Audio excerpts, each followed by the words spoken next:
Hey friends, welcome back to my channel. It's Tori, and today, after a ridiculous amount of time, I have brought back one of you guys' favorite guests to the channel, Ben. This is my husband. Hi everybody. Ben has not been on the channel to do a video like this for at least a year, and it has been 2 years since we did a first line ranking video, which was one of our favorite videos when we did it the first time. You guys really enjoyed it. So basically what we're going to be doing is I pulled 10 fantasy and sci-fi books off of my shelves, some of which we've read, some of which we haven't, and what we're going to do is we are going to give it a star ranking based only on the first sentence of the book. You can tell some things. You can tell a lot of things by the first sentence. However, these are not official rankings from either of us for any of these books.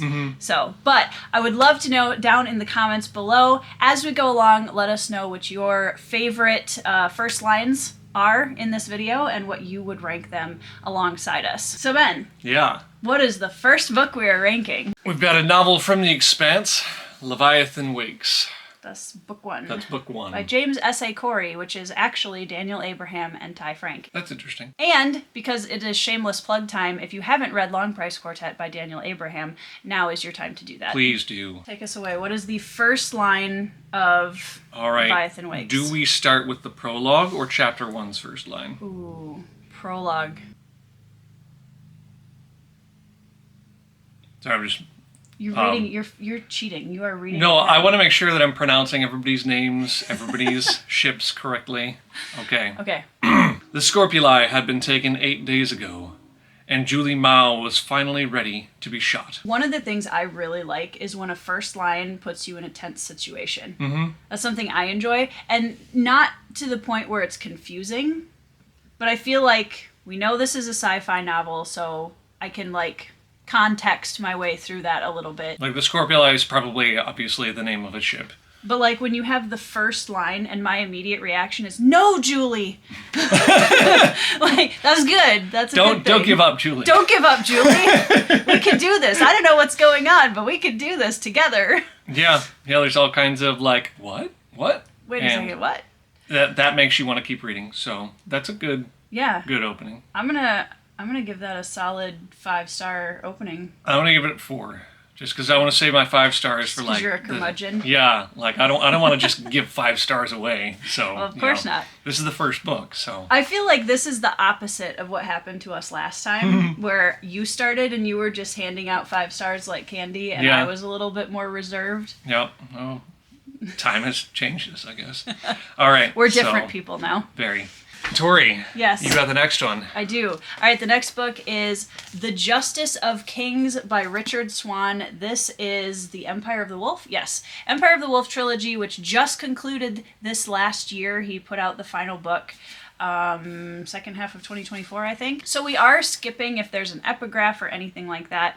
We're skipping Epigraphs that part. don't count? Yeah. Okay. It is a strange thing to think that the end of the Empire of the Wolf and all the death and devastation that came with it traced its long roots back to the tiny and insignificant village of Rill. I like it because it begins with something enormous and difficult to comprehend and brings it down to a level that we would all be familiar with. Like, you have a tiny village, a small town. Right. Well, and I'm a big fan of the idea of a ripple effect where small decisions have big consequences. Yeah. And I like that this is giving me that. It's giving me there's this massive death and destruction that happened, and something very small was the catalyst. Yeah. I appreciate that. Yeah. Take us back to the beginning. Start with, what this all leads into, that's fine, but then we're going back to the very beginning. And also, this is completely... Well, let's rank it first, but then I want to read the epigraph, because the epigraph is also fantastic. Okay. Now I want to read this book.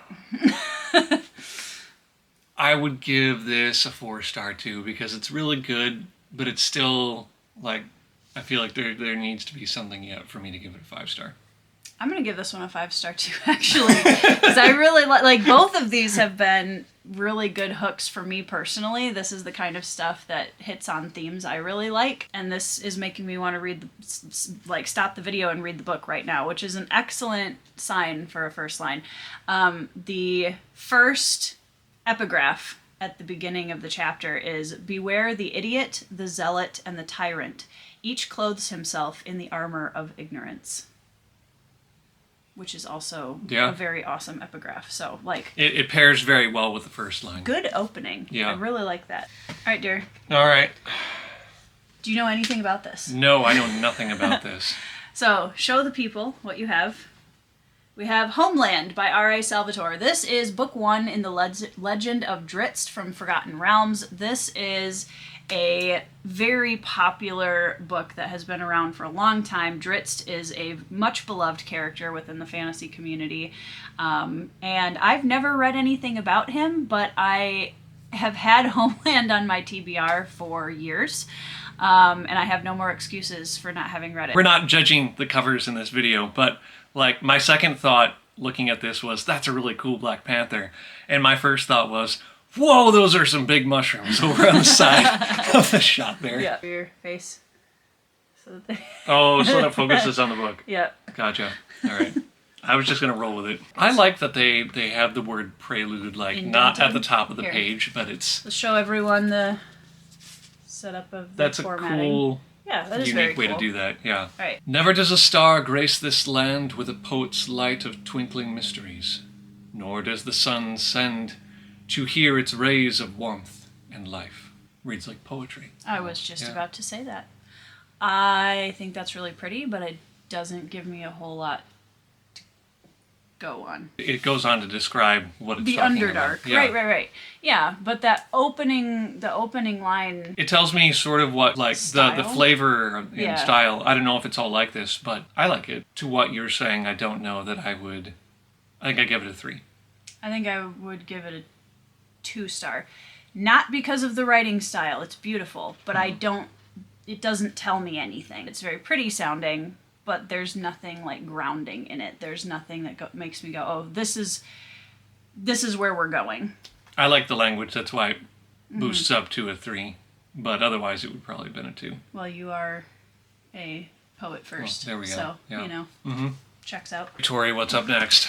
Okay, guys. So this is a book that also has been on my TBR for a really long time, and I even said I was going to read it this year, and I have not. Sorry to all of the fans of this book. I know, I'm just slacking over here. What are you doing with all your free time, Tori? So this book is Dune by Frank Herbert, and I have this really beautiful Barnes & Noble edition that I'm really excited to read. And I just haven't gotten to it yet. I will, I promise, at some point. The first line of Dune. In the week before their departure to Arrakis, when all the final scurrying about had reached a nearly unbearable frenzy, an old crone came to visit the mother of the boy, Paul. Crone? Crone is what does it for you? Yeah, crone is what does it for me. Because as soon as you tell me that a crone is coming to visit the mother of this boy... I'm immediately interested in that sequence of people. And the crone is a great word. I don't know. I would think it conjures more up quite prevalent. A picture. It does. Yeah, it's a very striking character archetype. I feel like we get a lot that we can't necessarily anchor anything to because we don't know anything about Arrakis or what sort of is involved in the final scurrying about. We don't really know anything about their family or, like, is this a peaceful departure? Are they fleeing from something? There's a lot of unknowns yet, just based on the first sentence. Yeah, but I do like the anchor word of crone in that a lot. Yeah. 3.5, 4? I give it a 3. But I think the latter half of the sentence is better than the former half. I'm pulled in by the crone, honestly. If the crone wasn't in there, it would drop a couple of stars, probably. All right, Ben. All right, here we go. Here we go. We got a classic. This is The Fellowship of the Ring. Can I just say, I love this set of covers so much. They're so pretty. This is from our box set that I got on Amazon. It's a very soft cover. It's a very smooth, it's a very smooth matte cover, and the artwork is just amazing. Alrighty. Weirdly enough, I cannot remember, despite the fact that I have started this book probably 2-3 times. I know how I don't remember The Hobbit starts. I do too. That's why I didn't pick it. It's like, but I don't remember how the Fellowship starts. Ben, you're cheating. Yeah, I know I'm cheating. I've read... Okay. Ben has read Fellowship. I have not. I think this is doing the book an injustice starting at the prologue instead of chapter 1. Well, but we're judging equally across all the books. This book is largely concerned with hobbits, and from its pages a reader may discover much of their character and a little of their history. It makes me wonder if Tolkien wasn't discovery writing just a little bit. I don't know. And again, this is me being woefully understudied in the world of Tolkien, so I'm sure in the comments you guys will have thoughts on this. But I don't know did he know how big this story was going to be when he was starting Fellowship of the Ring? I think the prologue is a way to take a reader who has only read The Hobbit to, by the way, this is a bigger world now. Because, yeah, I mean, the hobbits are very much a backbone of the story. Yeah. But it's way bigger than just... But look, it's almost like concerning pipeweed. Like, it's almost like you gotta get the important things in first, you know? An index of information, sort of. I mean, not knowing anything about, like, if I were going to pretend that I didn't know anything about this and just go by the first sentence, I'd give that a 2-star. Yeah. Yeah. All right, what's the first line of chapter 1? The first line of chapter 1. When Mr. Bilbo Baggins of Bag End announced that he would shortly be celebrating his 11st birthday with a party of special magnificence, there was much talk and excitement in Hobbiton. What a psych moment for Tolkien to start us off with a cozy fantasy, you know? To be like, look at this cute little hobbit party in these beautiful green rolling hills, and they're going to have a birthday party for Bilbo, who's super old, and isn't that nice? Yeah. Doesn't stay there, though. Several Nazgul screams later. Yeah. By the way... They just came to wish him a happy birthday, I was going to say, the whole story got We've blown way out of misunderstood. proportion. They came for Bilbo's birthday, too. They just were asking for directions, which is true. Yeah. All they were doing was asking for directions. They were. Yeah. They were. And everybody was acting scared of them and making them feel unwelcome. How rude. Want to reread this now, imagining that's their motivation. That's like the motivation through the entire... They're just mad because they were jilted and not invited to the birthday party. They were told Baggins and Shire, and that's all that they know. They just want to find out where this guy's birthday party is. Yeah. Yeah. All right. Here is another book that Ben has read that I have not yet. I don't know how high up my TBR this book is, to be honest. I may read it at some point. I haven't felt a particular draw to it. It's interesting. That's what I hear. Yeah. Dan Simmons, Hyperion. This is a staple in the canon of sci-fi. Mm-hmm. Yeah. Yeah. What did you end up giving this book as a whole? Ooh. Was that like a... I had to add up, because I gave the individual stories within stars, and then I added up and did an average. I think it was like 3.5-ish or 4 How or do something you like say that. this word? Hegemony. Hegemony. Okay.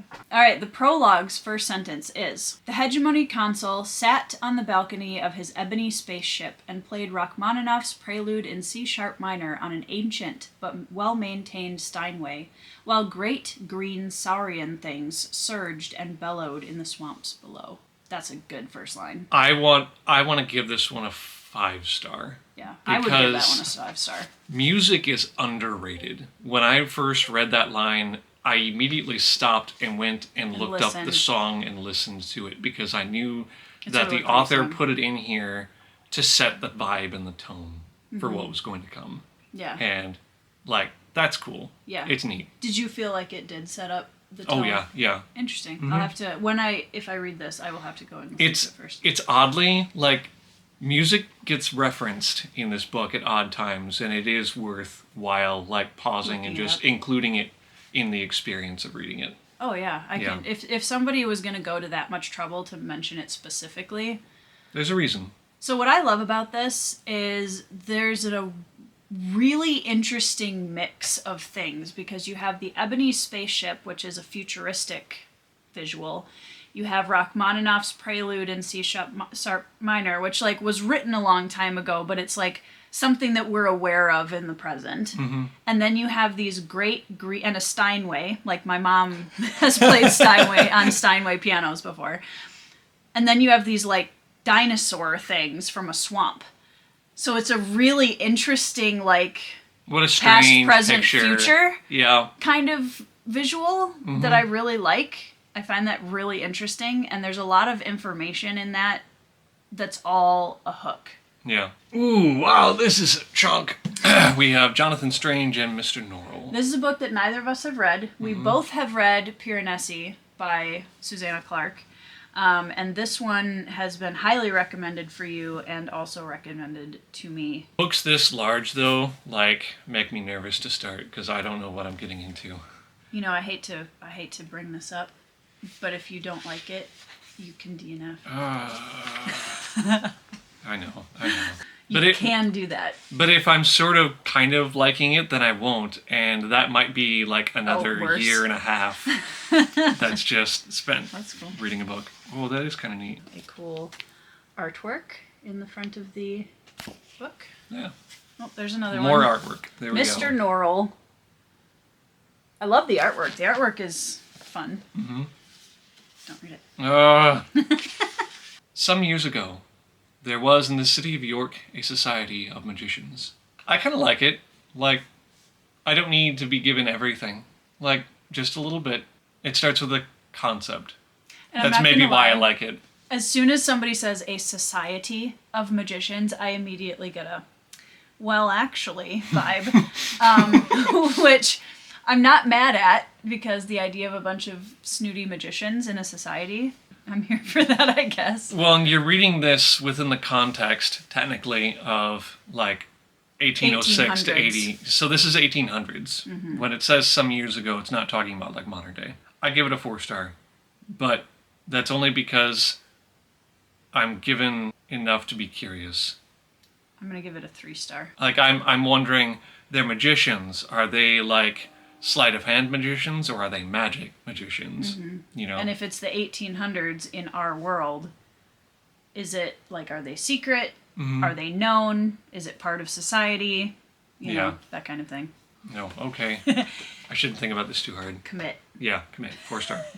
Oh, look at that. The Classic next one, Sanderson. Yeah, the next one is a book we have both read, and that is Mistborn by Brandon Sanderson. Both of us read this, 12 years ago, It's probably? been a long time. It's been a long time. Yeah. And we did Stormlight Archive in our last video and read the first line of Way of Kings. Ash fell from the sky. 5 stars. I like it. Really? Short, like basic picture there. I like it. I mean... And there's the question, why? Well, and it's also indicating that there's some kind of massive destructive something that has happened, or something of that nature, because ash doesn't just randomly fall out of the sky without not typically some kind of a horrific catalyst. Yeah, and so like the edge of that catalyst that's just beyond the text, like I like that, and I like that you can get that big of a picture with so few words. Does ash always fall from the sky? Is that a normal thing? If I'm pretending that I haven't read these books, I would say volcano, or something like that. Right. Yeah. What was the line from Red Rising from last time that was super... Ooh, that was good. That was really That's good. a simple... I would have lived in peace. Yeah. But my enemies brought me war or something like that. Yeah, but I think the original line is just that one line. I would have lived in peace. I don't want to discount really short, punchy first lines like that, because I think they can be a really good mood-setting hook. Yeah. And I do think that Mistborn is a pretty good one. I would say I like Red Risings better. Yeah. Shocking. Ash fell from the sky. I don't know. I mean, I would have given the Red Rising opening a higher 5-star than this, I guess. Yeah, I'm going to give this a 4-star, I think, because I like it. I like that it, again, like I said before, immediately puts me in a position where something intense is happening, which I appreciate. Last, but certainly not least, is a book that I will be reading very soon, The Will of the Many by James Islington. This book has been getting so much attention on BookTube this year, and that's awesome. I've heard amazing things about it. And also, this is, I think, one of my favorite, like, simple design covers, typography covers that I was going to say, it's a good cover. I like it. The broken columns, and it's really pretty. That's a really sad dedication. Anyways, the dedication is simply for friends lost. So here is the first line of Will of the Many. I am dangling, and it is only my father's blood-slicked grip around my wrist that stops me from falling. You know what? You read Mistborn. It was my turn. Oops. I'm so sorry. No, it's fine. I've ruined everything. It's fine. Here's the thing. Ben's going to read it. You guys vote in the comments. Who reads it better? Oh, dear. It's going to be you. Don't worry about it. I am dangling, and it is only my father's blood-slicked grip around my wrist that stops me from falling. Kind of a tongue twister almost, isn't I know. it? Blood-slicked grip around my wrist. Captures the awkwardness of it. And it's, again, intense right away in the hook. Yeah. Where his father is clearly in peril. He is clearly in peril. Yeah, he's in peril. And there's that immediate relationship. Mm-hmm.